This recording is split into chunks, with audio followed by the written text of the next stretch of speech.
Hello. Oh, guys, gotta take this thing off real quick now. Here we go. Hello. Hello.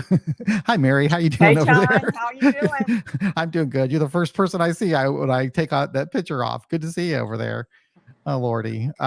Let's see who's out there. Miss Missy is there. Good to see you, Missy. And Neil and Cynthia. Good to see you, Cynthia. And John. Welcome to the live stream today. So we're going to have a speaker from Mary's group. She's having little technical difficulties right now, but I'm going to send her an email and hopefully straighten that out real soon here. Yes, we're going But to hear from Lauren G, who has a okay, great story, and she's in my home group at Sunday Secular. We meet in the park every Sunday. cool. So let me go ahead and send her an email real quick here. We'll get her on. Mary, do you want to type her email address in our private chat here so I can send it on to her? Okay, will do. Okay. So I hope you guys are doing okay. I just happened to go on the Secular AA website, or rather the Secular AA Facebook page today, and I noticed that they did cancel the conference. Did you guys notice that? Yes. Yeah, they said because of COVID, there's just still too many cases, and it just wasn't going to work. So unfortunately, they had to cancel that. But they're going to do it online. So if you'd like to participate in that, there'll be information coming out pretty soon about that. So anyway, I thought that was kind of interesting. And And they canceled it, they said, because there was a big AA convention that's recently, right. and I think 12 people got COVID. That's right. Yeah. I guess at the General Service Conference of Alcoholics Yes, Anonymous, yeah, that was a it. kind of a super spreader event. People decided that, so many people are vaccinated, and it's like it doesn't put most of us in the hospital anymore, and so people kind of laxed up a little bit, but it still gets people sick, and it can still be pretty deadly. So it's Yes. probably smart to cancel it. Yes. And also I would like to put out there that there are people that they really need an admin person for that Secular AA website. They sure do. So if anybody is good at that and would like to do that, that would be awesome. Yep. You can email them at seculara@gmail.com, but they definitely need a website person. That's for sure. Hey, Walker, good to see you. All right. I'll be sending our guest an email here pretty soon. Here we go. And I also texted you the email address also on your phone. Yes. All right. Let me go ahead and send it to her then. So Lauren is someone who's very strong in recovery and very inspired by the secular version of AA. And her partner told his story a couple weeks ago here on the podcast. Jeff H. Told his story. Some of you may have heard it about 2 or 3 weeks back. And so they're a great team in recovery. And I haven't heard her story, and I would always wanted to hear it. And so I'm really happy to hear it today. If we can get her on, I'm hoping she can get the link. Yeah, I'm sending it right now. Okay. So I'm not, if you noticed my backdrop, if anybody even cares, I'm not home. I'm in Manhattan today. I came up for a family wedding, and so I'll be here through the weekend. And really my first big trip in a while since COVID, and one of my first big trips. And it's really different to be in a hardcore concrete jungle. Really different. Yeah. I'm enjoying it though. It's awesome. That's good. That's good. Well, it works well. I mean, you're using your phone right now? Yeah, I'm holding my phone. Yes. Oh, wow. Well, it's working pretty good. It'll be your arm will be sore after a while. My arm is going to be sore, and I'm not even using the earbuds. You're just talking straight to the speakerphone. It's working fine. Okay, good. So Bobber says he's so dedicated to this podcast, listening in their car through the YouTube app while out doing chores. How cool. That's very nice. That's nice to know. It's always nice to know how people are listening to this thing as we're doing it. So John, do you want me to check with Lauren to see how it's going? Sure. I just sent her the email. Get off for a second. I don't know what'll happen, but no problem. Okay. Oh, here she is. She's coming in now. Okay, cool. She just needs to connect her camera and so forth, and she'll be on. Oh, yay. So. Yeah, and thank you everyone for being here. I hear from people at different online meetings I'm in, and they're like, yeah, I've seen 3 of your podcasts, and it's really good to know and to be reassured that somebody's out there watching and that they enjoy it. It's great. It's really makes me feel good. So thank you for that. Yeah. It is nice. We're lucky that we have a nice little community here where people will join us in our live streams. So many, there's so Yes. many podcasters out there who have no one to listen to them, and that would be really sad. Yeah. And I love your Wednesday podcast, John. All your subjects are so interesting. Your subject matter and the people are great. Oh man, that last one that I posted got a lot of good response. She's a professor of philosophy, and she's like an expert in William James. And oh boy, she was so good. She wrote this book that's going to come out in September, and it's a recovery book that's based on moral philosophy and William James. Yeah. And she treats the subject with so much respect and so much expertise. It's just incredible.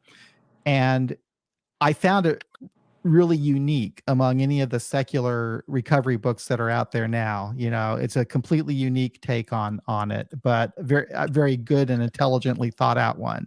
So I really liked that a lot. I'll have to read that book again. Even it was one of those books that you read the and name. What was the title? Higher and Friendly Powers. Oh yeah, right. Higher and Friendly Powers. And yeah, and that'll be coming out on September the 1st. Lauren just needs to connect her devices. But I'm working on something right now that I've been writing for the last couple of days, and I'm hoping it's going to work out. But it's going to be a solo episode I'm going to do on Wednesday, and it's about being sober with purpose, about having the importance of having a sense of purpose in your sobriety. And yeah, I've been thinking about that. So for the last couple of weeks, as I've been working on it, and it's really interesting. And there's actually been some studies out there about how it's actually helpful to have goals and, you know, a sense of purpose and reason for sobriety, you know, and it's actually been proven that it helps in all kinds of areas. So that's what I'm kind of writing about. Agreed. Yes. So who needs Lauren, a higher power? You really need a purpose. Yeah. Sorry, it's really hot here and the air conditioning isn't working, so I'll be dabbing a little bit. I think Lauren's having a hard time connecting her devices to her to the Can you send the link to her cell phone? Well, I just sent it to her email address. So wherever she has that email is where she'll get it. So yeah, Fred, I'm glad you liked that. I'll stay in touch with trying. Okay, I'm gonna text you her phone number. Okay. So I'll have her on again sometime and maybe invite her to our Wednesday meeting. As I said, I think I want to read her book even. I read it on the computer because I got an advance copy, and I'm looking forward to having the actual print version once it comes out. But there's Lauren now. She made it. Oh, good. Lauren, you're there. Hello. I'm sorry, I had to switch to my phone. I don't know why my computer won't let me. That's okay. This works. My voice. Hey, I'm so glad you made it, Lauren. I was trying to help you. Thank you so much. It's so frustrating at the last minute. It's stressful. Yes. You guys talking? I'm like, oh my gosh, I need to be here. I know. That's right. You're here. That's all that matters.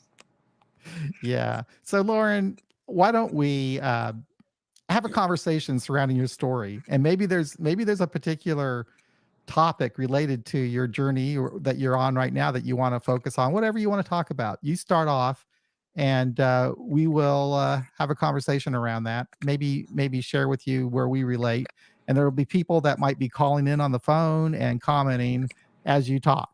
So it's kind of like going to be one of those speaker meetings where everybody's really rude and going to be speaking while you are talking too. Yeah. Okay. So it's kind of like a conversation. We might just butt in. Yeah. You have to be. It's going to be like a multitask type of a speaker meeting. So you're on. You're on. Okay, so I guess I'll tell you.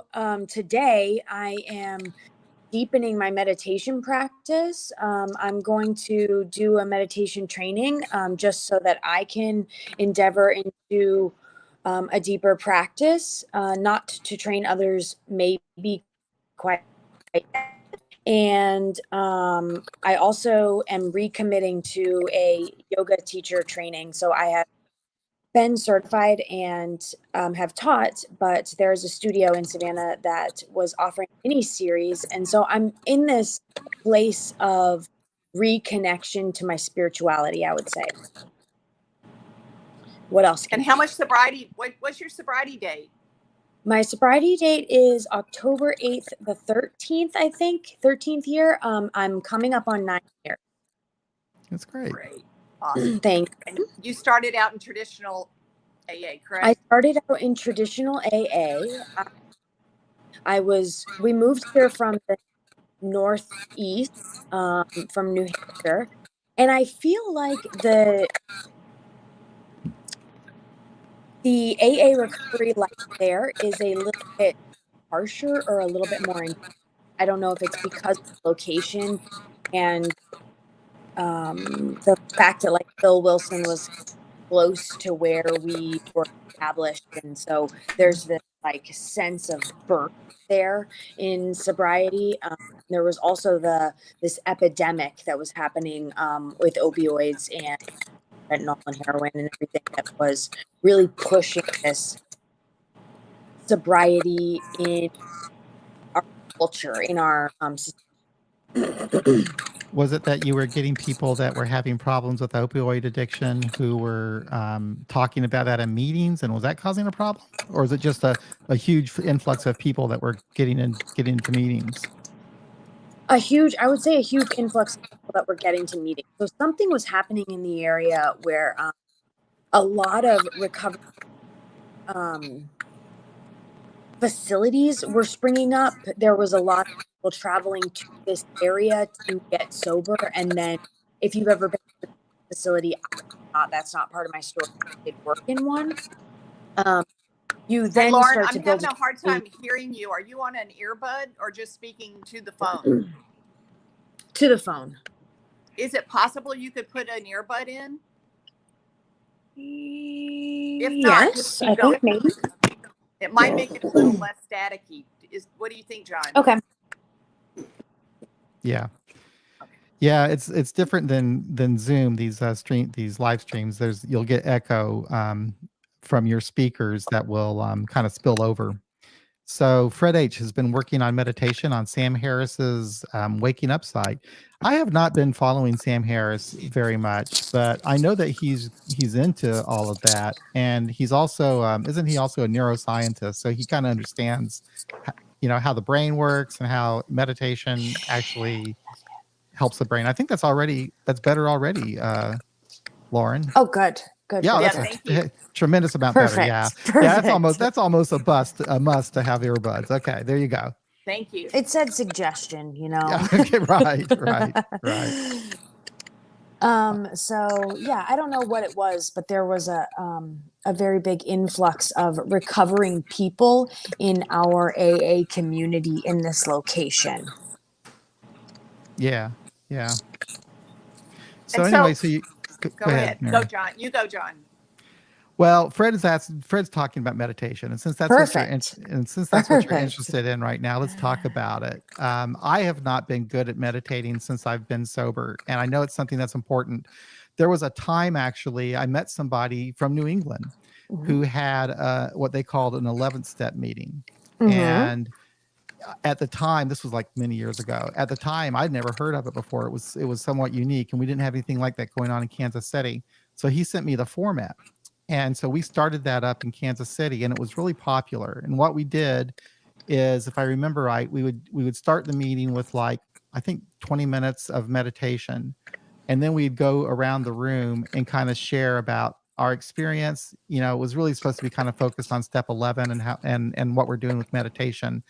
And I did that for a couple of years on a regular basis, and was also really good about just meditating on my own, and found I got a lot of benefit from it outside of meditating. So in other words, if I'm at work or something and there's a situation that's I'm bothered about, it was easier for me to let go of those things when I was in the habit of meditating. But I got out of the habit, and it's hard to get back in.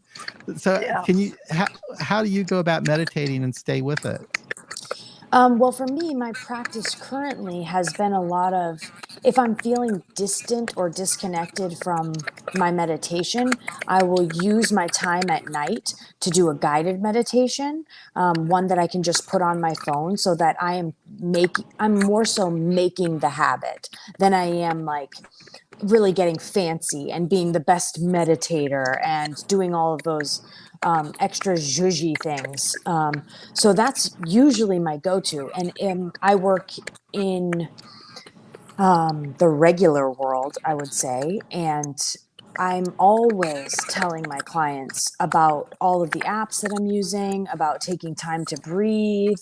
Um, if they're having trouble sleeping, using meditation to use the guided meditation to get back to sleep. Just use it for what it's best working for you now. And it doesn't have to be perfect.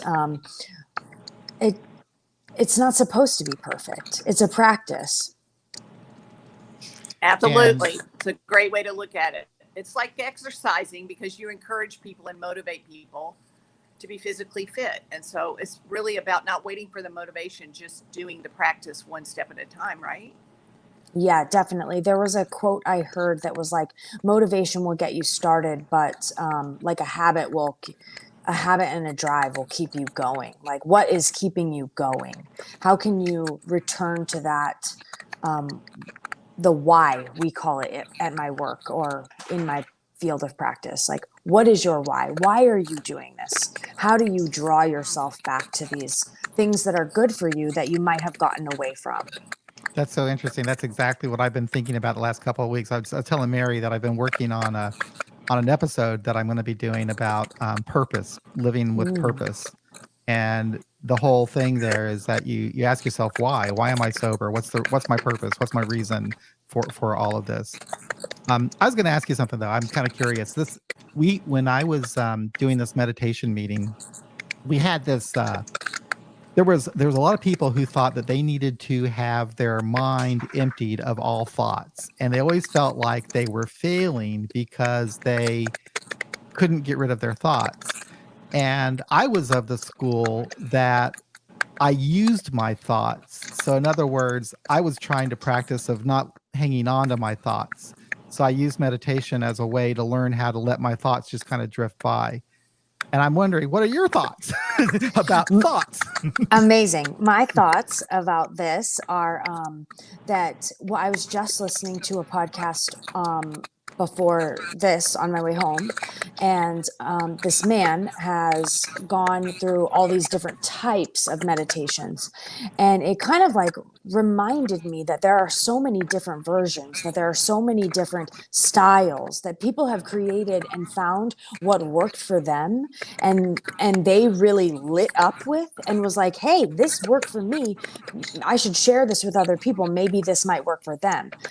And so I do know that there is different types that, and one specifically being that kind of what you were talking about, John, that it's like watching your thoughts go by and knowing that our mind is made to think, made to analyze, made to process and solve and do all of these things. And so meditation is not natural for us to do.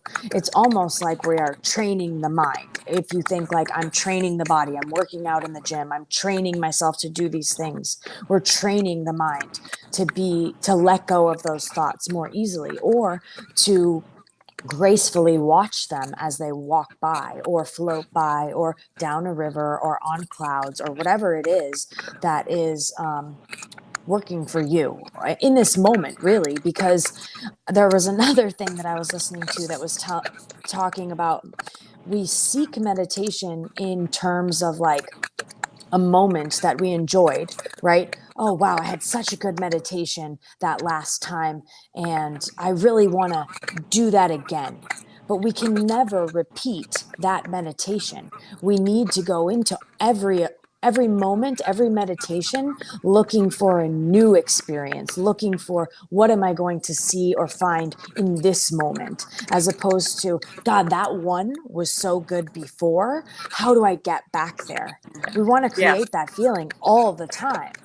Mm-hmm. Yes, absolutely. I agree 100%. And it's really just the practice of being in the moment. Like, how often are we really in the moment? And it's a practice of just going there. And there's so many different kinds of meditation. There's no one way. It's just, I say, find the one that works for you. Yeah. And I was doing my yoga practice. So as I recommit to this yoga teacher training, I have to do so many in-person yoga sessions in a certain amount of time. So I was there this morning doing one, and I was trying to let my mind go completely blank this time.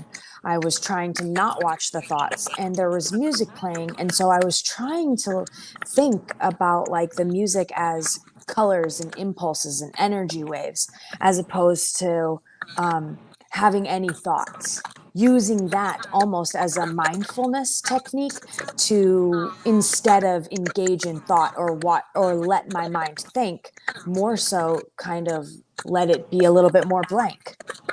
Mm-hmm.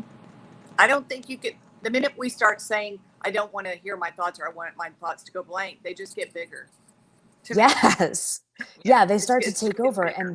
And then we start to feel that like we're doing it wrong, or like we have to, gosh, I don't know why. Yes, totally. And I have a lot of clients who say that similar thing, John, that they don't think they can practice meditation. They're not good at meditation because they keep thinking. And I just try to remind them that that's what our mind does. And it's how we realize it in that moment and then let go of that thought. And then something else will come to our mind, and we will work on letting go of that thought and watching it go by. I think it fits in well with physical exercise too, because for me, sometimes if I'm on a treadmill, running or walking, whatever, I can sometimes find myself getting into like this zone where my body is just kind of doing what it does without me having to really think about it. And a lot of times when I'm doing that, an idea might come into my mind of something that I should do or want to do, or I might even solve a problem that I've been thinking about. And I can see how, just kind of thinking to myself, that incorporating meditation into that kind of a routine could be helpful to maybe kind of just incorporate the two. I just see the two just being so much alike. I mean, I've run for a lot of my life, and running to me was always meditation. I'd tell people, because when you run, if you run like 3 miles or whatever, you do get into a groove where you're breathing exactly the way you need to breathe for what you're doing. Your body is moving in the way that it needs to move, and it seems effortless. Not at first. When you first start, it takes like after the first mile, I think, is for me, is when I would finally hit that groove. And once you hit that groove, it's truly like being in a meditative state. And then when you finish it, you get this kind of a high at the end. I don't know if you do that with meditation or not, but I always saw running as kind of like meditation. I think that's so true. With the, I guess I would call it, with the Indian practice or the Buddhist or Tibetan practice of like yoga and then meditation. When you do yoga and then you have that shavasana at the end where we're meditating, we are prepping the body and the mind for meditation in our asana practice, in our body moving practice. And so, I mean, even with working out, even with exercise, any type of exercise, we're exhausting the body and the mind so that we can get a better meditation. We are working out all the kinks that might be stored. We are moving all of the emotion around. We're getting everything like moving so that it can, yes, exactly. So that we can calm the mind and think clearly. And then I love that then good ideas come to our mind because we're so fresh, we're ready, we're clear, we're thinking like very optimally. It's interesting. I'm thinking in terms of recovery, and I was I was sober for 10 years before I really got into meditating or exercise, the two things. And that was there was a lot of growth that I experienced during that time, but it could have helped. I'm thinking early on, things that I could have done early on in my recovery, like quit smoking, Mm-hmm. early on. Because when I got into the rooms back in '88, I mean, everybody was smoking. There was, and nobody was talking about a holistic recovery, like maybe eating right and all that, So I think it would be not good, to start off that way, is to think about your recovery, not just in terms of not drinking or using, but just recovery in all areas. Yeah. There's a saying in the big book, and they talk about we've recovered from a hopeless state of body and mind, or from Right. a hopeless state of mind, um and I just feel when reading that like it really gives me this sense of like it's a whole body wellness. Like I was poisoning my body and my mind and becoming physically and mentally ill and sick. And so when I got sober, I really wanted to like do right by myself, by the one body that I have in this life, so that I can go forth and give this gift of recovery and sobriety to other people. Be altruistic. And have a higher purpose. Yes, definitely. And I think we talk a lot about that, like making sure your cup is full before you can give to others, like knowing that Yeah. I have to do these good things for myself so that I feel best, so that then I have something to give to others. Because otherwise, my give is not really that great. It's kind of self centered or not clear of mind or tired, and it's just, I can't really be in the moment with that person in a genuine conversation, actually saying how I feel in my heart and trying to help them in their life, whatever it is. Yeah. And we all know that the body needs movement. I mean, everybody knows they need to exercise, and that our bodies need movement, and our minds need stillness. Body needs movement, mind needs stillness. And I think whatever the whole goal for me in being sober is to find inner peace. It's not that I don't focus on what I can't do. Like I can't do drugs, I can't do alcohol, I can't. It's like I do want inner peace, and I need to set up the atmosphere so that I can go there. And the 11th step for me is about finding the place of inner peace in whatever method you find it. It could be an active meditation, it could be sweeping the floor. If I'm 100% there in the here and now when I'm sweeping the floor, then I'm having a moment of mindfulness. And so I want to be where my feet are. That's my practice, is to be where my feet are, and to find that inner peace and contact that inner peace regularly, so that I'm not so attached to the drama going on in my mind and the stories that I'm constantly talking about in my own head. And I loved AA meetings where we include a moment of meditation, because we talk a lot in AA meetings. We talk, we solve, we analyze. And I feel like everything, a lot of times, this is what I think, everything we do is a reason, is a place that we're looking for inner peace. All the talking we do, we describe, we vent, but what we really want is inner peace. And so I think when we do a moment of practicing inner peace in an AA meeting, it really helps us communally do that. That's my soapbox for the moment. I love it. I love when we do a collective meditation together. Yeah. And I also love, because I feel like we're generating, like, we are cultivating some power here. Like we are connecting our vibrations, our energies. We're kind of like all getting on the same plane. We're Yeah. wherever we may have been before, high, low, we're kind of saying like, just come to this one place. And Yeah. I also love those moments when we share and when we're like going around and we're sharing, or if it's popcorn and we're sharing, and then there's silent moments. And you can always tell, like, I mean, this isn't necessarily true, but I love it when someone says, "Oh, I'll break the silence." And I'm always like, "Oh, okay. That would be All me. right." That would be me. I always hated that for whatever reason, and I'm learning now to be okay with it. It happens Yeah. in these meetings I'm going to now on these our Tuesday night meetings. Sometimes there's a period of quiet where we're just waiting for someone to decide what they're going to say and do, and I'm okay with that now. But I tell you what, man, for most of my life, I didn't like It when was that. uncomfortable. It was Yeah. because I was so used to going around. Your turn. Your turn. Your turn. Your turn. It's your turn to Yeah. talk. You're on. Speak. Yeah. Yeah. Or Go. pass. Yes. I get used to. Yeah, I let people. I realize I don't have to save the moment. I don't have to rescue Mhm. anything. I can let other people take over.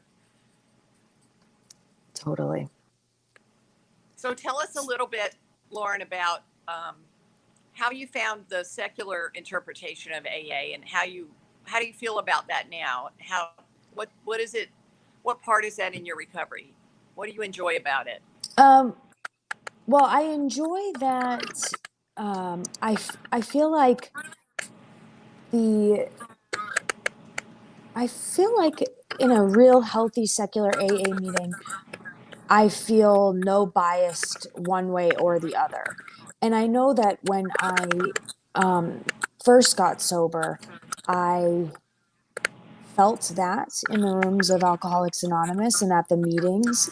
And if any time anybody had ever shared about religion or God or a certain person or deity saving them, and that being the way that either they would get called out, or like the collective energy would just be like, okay, we're moving on. Like, that's not, somebody might gracefully share that, like, it's best to say higher power or your conception of, or, like whatever it is for you, that it's like less of a description and a specific than it is a spiritual program and not a religious program. And it always felt so good when that happened.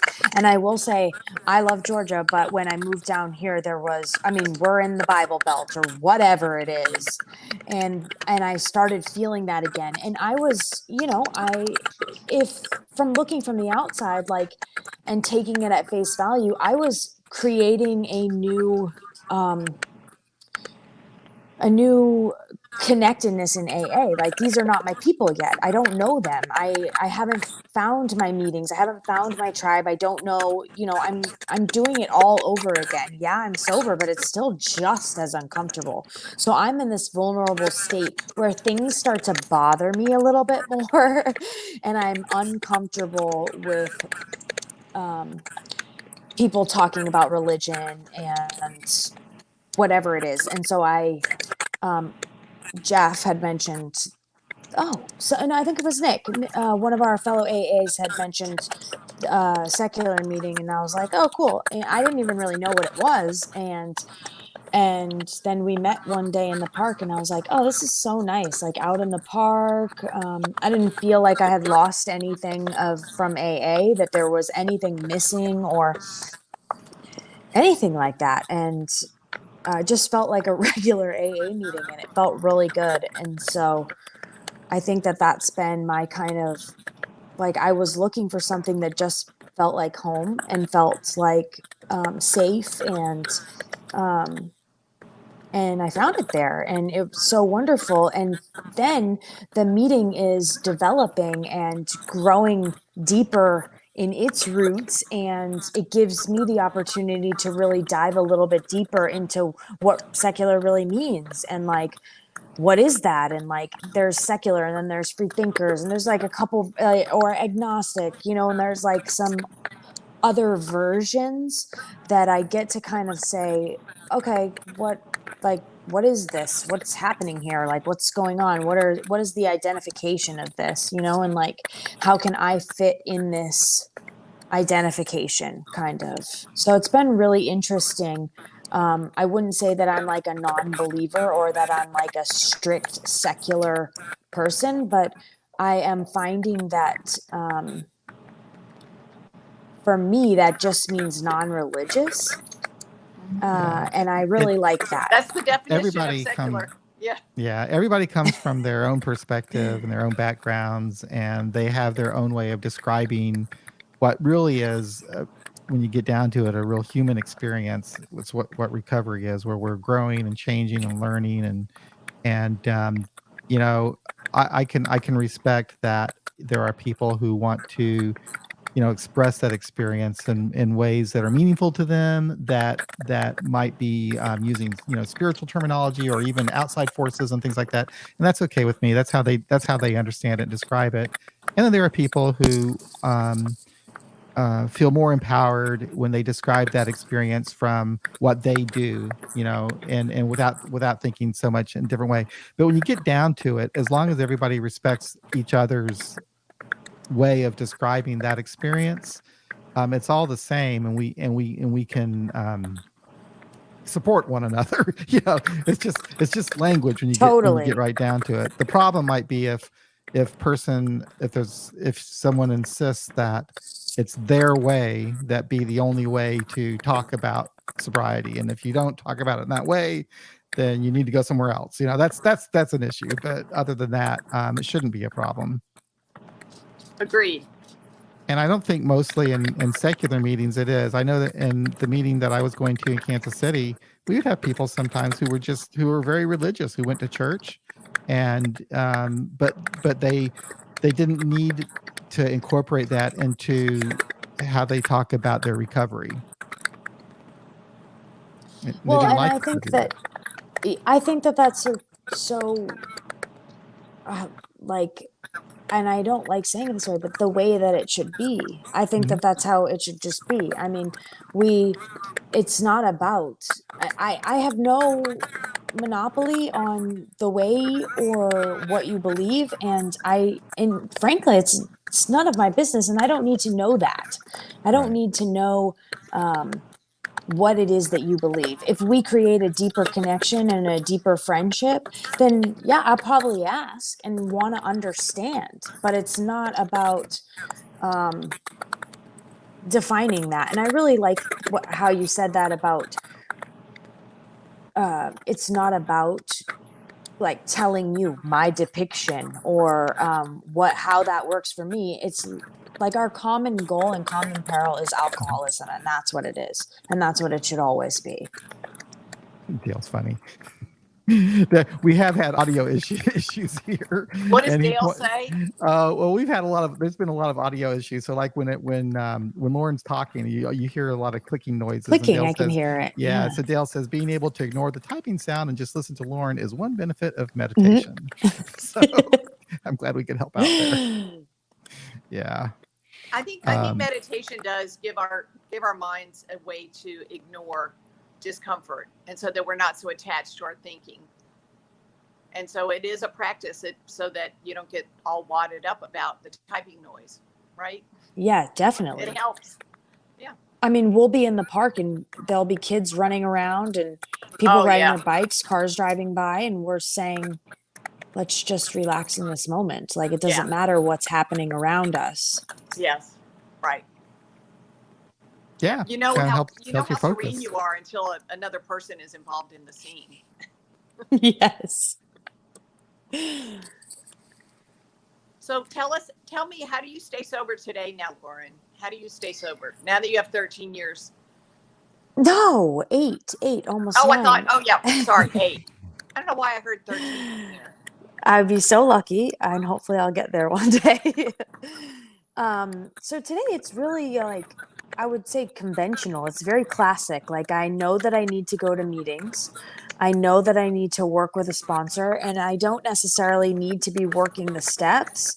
I've done them a few times, but I need to be actively engaging in like self-evaluation or trying to be better than I was yesterday. It also looks like being able to sponsor other women. There was a little while when I was sponsoring before, and then we moved down here, and it's, the pandemic happened, and it was just hard enough for me to get to an in-person meeting, and then took me time to find somebody who I wanted to call my sponsor. And I was so lucky to have in this past 6 months, a year, find somebody who thought highly enough about me or was desperate enough. And so now I get to sponsor women again. And that's where my real serenity, my real sobriety, my real gift comes in, because it's like being able to see the gifts of recovery in their lives. And like, it's so cliche, but like the light come back on inside of them, or their drive to live and be a good human being come back or start to grow. And it's really the most wonderful thing. And then I guess also being of service, getting involved in my group, and doing service work at the district level, and like actually caring about that, because it's one thing for me to just like show up to my business meeting and be like, yeah, I'm going to vote here. But like jumping onto a Zoom call every month or so about a district planning event, when my day is full and I want to relax, that's like real recovery for me. Like just showing up, even though it might not be what I truly want to do in that moment, but I know that it benefits me and others. And at the end, I feel good that I did that. I feel positive about jumping on a Zoom. It's really not that hard. And giving my opinion, or, trying to plan something for a lot more people than just myself. Yes, that's higher purpose right there in service. Definitely. Yeah. Well, Lauren, thank you for coming on. I am sorry that we had these audio problems. It probably was some feedback or something. We just didn't have a chance to take care of that. But I really appreciate you taking the time to come on and talk about this, and just to put into my mind the idea that this is something I might want it to be helpful for me to do again. I had a funny story I can share. I have these meetings with my boss's boss like every 4 or 5 months, I guess. And he just wants to see how I'm doing. And he always asks me some of the same questions. And he asked me, he said, so what are you doing for fun? And I'm like, I don't really know. I'm not really doing anything for fun, but something I really like to do that I should start doing again is riding my bike. And he said, and he takes notes in these meetings. He says, well, that's what you told me 8 months ago. Oh my gosh. I haven't. And it's like, I have been told, do not talk about what I should do. Talk about what I do, what I am doing, yes. Not what I should be doing. So, but yes, I should be riding my bike. but hearing you just reminds me of the benefit that I did get from meditation when I do it on a regular basis. It is important, and it's a way of taking care of your whole being, not just one part of you. So anyway. Thank you for being here. I appreciate it. I'm going to play some music to say goodbye. And having me. Oh, anyway, one of those days, guys. Happy 4th of July, everybody. Yes, have a wonderful weekend. Talk to y'all later. Bye-bye.